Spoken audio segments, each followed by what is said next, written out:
I say, you got to have water. Water is the key to being able to see a lot of detail.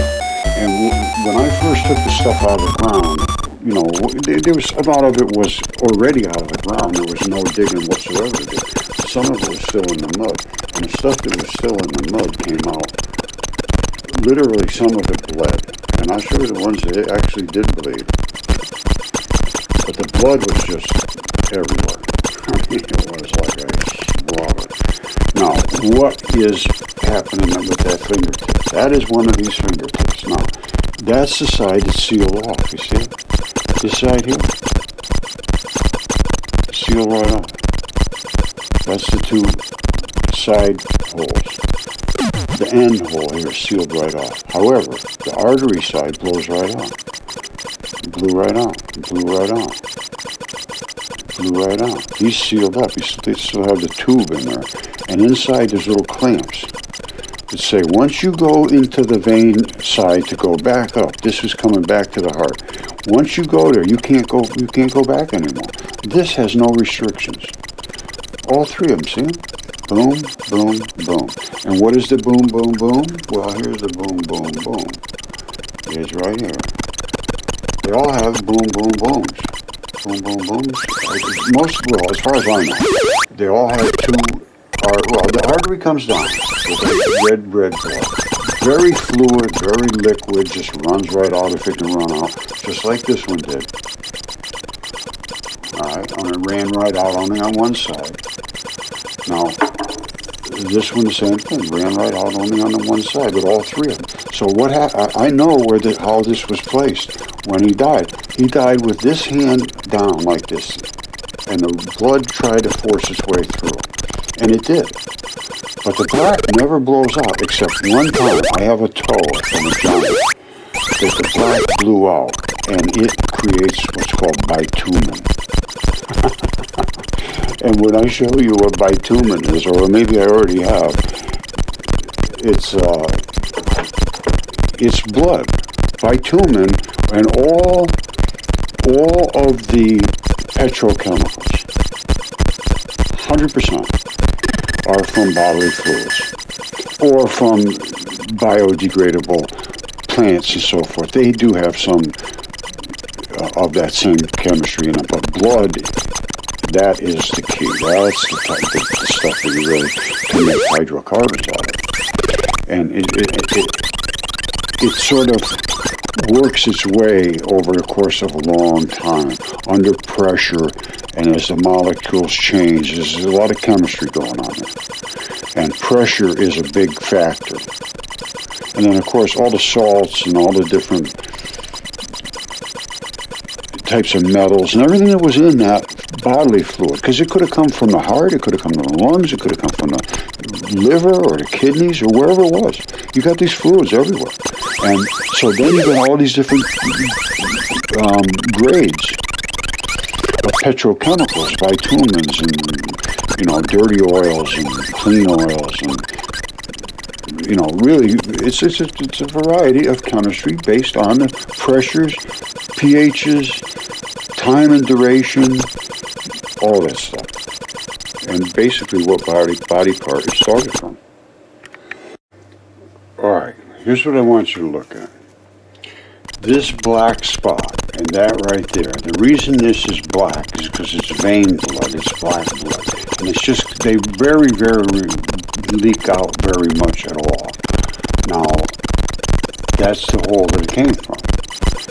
Now, this is in my microscope, and this is from my no-toe that I have here. Now, I'm going to put a little taste of water on here. Like I say, I always like to put the water on. It makes a big difference in what you see. Let me dry it up a little.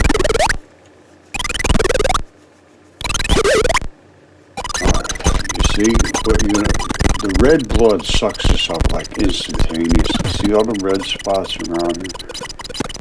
All of these little balls are interstitial. That's the fabric that holds your skin together so that it can stretch and all that, but it will come back to where these balls are. That's what's called interstitial. Even in your, well, I have my belt. As a matter of fact, I'll show you my belt. It has exactly the same stuff. Now, we are looking at that foot right here in my microscope. Now, you see where we're looking? We're looking right at the same spot as the black blood there in the heel stone. If you were able to get there and look at it and see what you see, you're going to see something very similar to that. And if that was a sample that was taken, that's blood. Now, that's the black blood. That's the expended blood, and it's called hematite. There's going to be other stuff that's red. Let me get a red spot, and then we'll look at that. Okay, here's my no-toe again. This is the fascia fabric. This is the straps and the balls. This is where some red blood has seeped in, and you'll find these kind of transitions, there'll be a lot of red blood, and it'll be red bloody-ish, and then you'll go right into the fabric. Now, I'm going to put a little water on this one, same thing. Alright, watch how that red turns nice and red. It really does. It's very, very quick, too. It loves water. We are water creatures. See how red that's turning? Now, if I put that hydrogen peroxide on there, it's going to bubble up like crazy. And you could do that at Stonehenge too. I mean, you're not hurting anything. But this is the fabric of life. Now, I'm going to move it towards where it's really fabricy. You see this? That is exactly what you're going to see on my belt. I'm going to show you in a second. And this is on this no-toe. This is the fabric of this no-toe right there. That's what we're looking at right now. You have to have the lights on so it shows up good. Alright, genuine leather. This is not some fake stuff.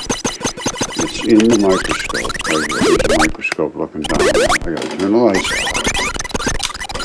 Now, we're going to see what that looks like in the microscope, and here's what it looks like. Now, this is what's called tanning. Tanning means they take the hide, which is the really thickest part of the hide, in this case, for a belt, and they take that hide and then they roll it and scrape it into it to rip off everything except this fabric. And then they roll this and crush the balls. These are the balls.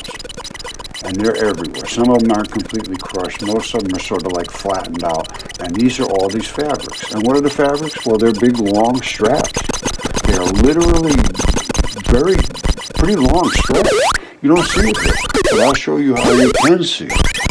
And how we can see it is if I move this to where I have a belt loop, because that's where it gets disrupted. And there they are right there. You see it? Every one of those has a strap. Every one of those balls. You see? Well, these are all the balls. And they all have these straps. And they're not short. They're long.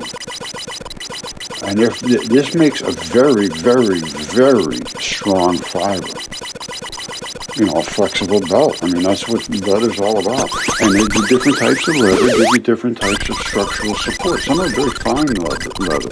Then you have all kinds of different animals, so you have different types of leather, but it's basically all the same thing. It's these balls and straps. They can stretch and pull and move and all that when you're alive. When you're dead and they do that to it, it becomes a mat. In this case, a belt. Okay, so let's try to put some things together. We know the heel stone's way down there, and as far as I'm concerned, you should know by now it's a foot. That is all body parts. We're going to take a real close look at that. And it is what it is, if it is what it is, and it is what it is. Remember these plates here. Remember those? Well, where do you see those? Here's where you see them, right here. Right there, right above the fingertips. That right there, my friends, I believe is an actual fingernail. And that is the heavy-duty investment on the side, which holds that finger so it does this. I have one here. Oh, here it is. Right there. Now, this one is more deteriorated than that one. That one still has more, or pretty much that right there. Now, here's the key though. That's the part right there that holds it in, latches it in.